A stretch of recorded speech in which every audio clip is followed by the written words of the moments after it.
He received his PhD in chemical physics, including the physics of combustion and explosions from Moscow University of Physics and Technology in 1984. He's now a professor of fire safety science at the University of Ulster and has been since 1999. His research direction in Ulster has moved in the direction of hydrogen safety, and he's now running a team looking at this very important issue for future use of hydrogen as a fuel in the years ahead.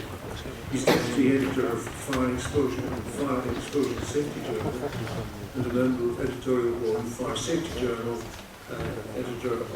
guest editor of Journal of Loss Prevention, and the other details I think you can read in front of you on the screen.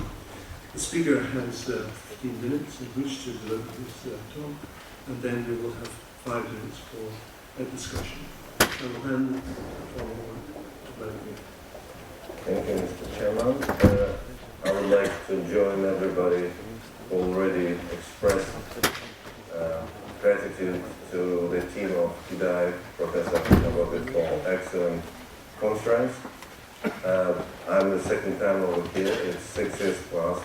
The progress quite obvious, and I hope the group is developing and will go forward even further, and I hope they will start to work in the area of hydrogen safety, because this is a bit new area for fire safety science and engineering, but it's growing, it's emerging, and there is money for research in Europe, quite big.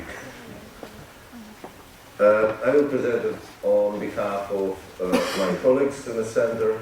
So here's some general information telling you that fossil fuels reserves, if we use it as now, will finish quite soon.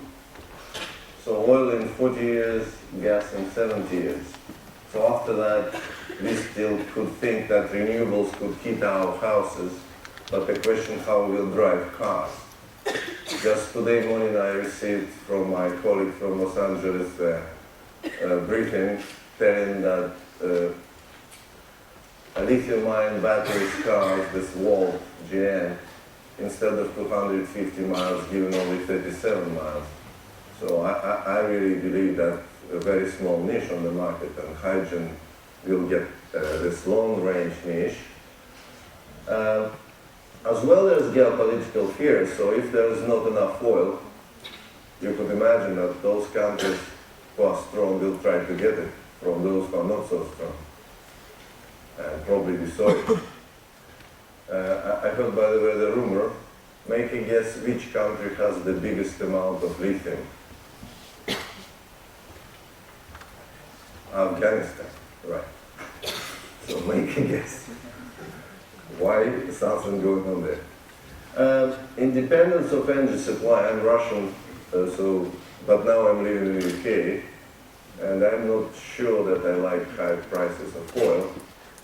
Even my mom over there, and I'm happy that she's getting benefits of that, but I'm paying too much, I guess, for oil to heat my house and to drive my car. So it's better to have something to make countries independent and live in peace rather than to fight for their small rest of fossil fuels.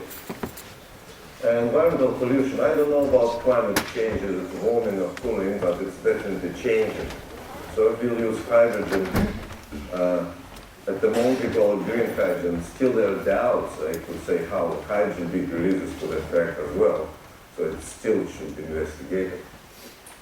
And of course it's economical issue, so the estimated market in 2016, so 1 year after commercialization announced in Europe, in Japan, Toyota announced the hydrogen car in 2015, this cost $50,000 US.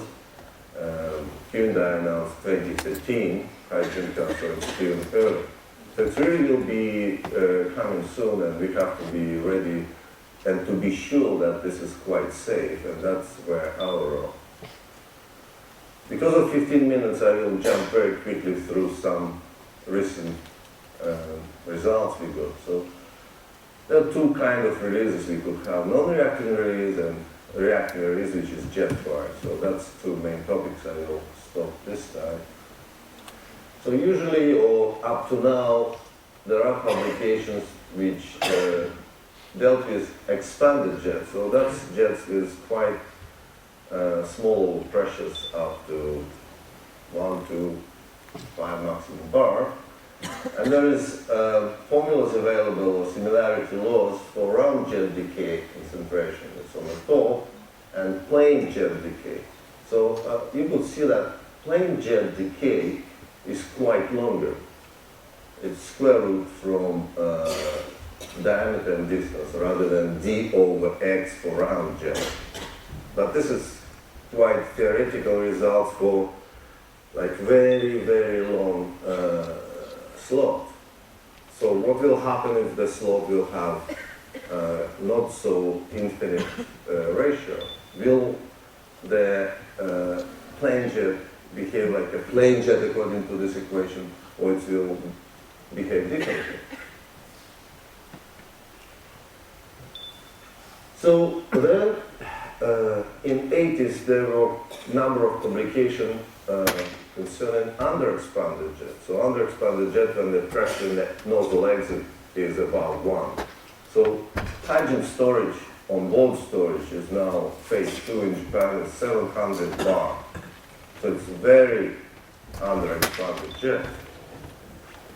So if you analyze the literature and you compare this formula on the top by Chen and Roddy with that on the bottom, which is by Gorch and Collins, they look very similar, even coefficient 5.4 the same. But they are quite contradicting each other. So there's 3 differences. So first of all, the last one used volumetric fraction instead of mass fraction. Density ratio is reciprocal, and notional nose instead of real nose. So that's a little bit messy situation. So people using it in different way. They could use that, they could use that one equation up on the bottom and get an absolutely different result, but still they're correlating. But it's always like moving on a graph.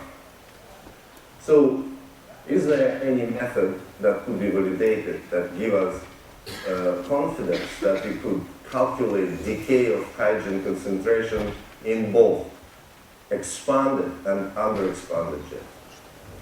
So we did some effort, and that is here. So all available data for subsonic, sonic, supersonic releases of hydrogen in stagnant air we analyzed, and they're on this graph. So the line is the similarity law, the formula is over there on the top. So the only unknown parameter is density in the nozzle, rho sub n. And this density we calculate by our underexpanded jet theory. But you see that all experimental dots are on line or below.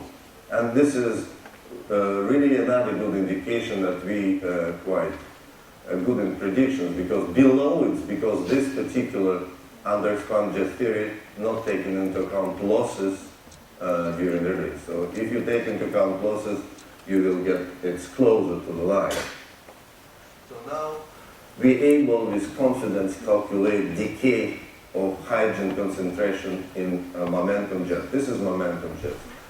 But if you look now on this graph, which distinguish between momentum and buoyant jets, and this plateaus is momentum jets, and inclined curves, parts of the curve, it's buoyant part of the jet. And this line called downwards, it means if you have a jet downwards, it gives you the distance x ratio to diameter where this jet will be turned by buoyancy back. So, and it's exactly divided in momentum and buoyant part. So, for example, if you calculate fruit number, and the fruit number, for example, 10 in power 4, so you go up and you see that your jet for about 30% of hydrogen will be in momentum regime, and above it start to deviate to the buoyancy. real numbers for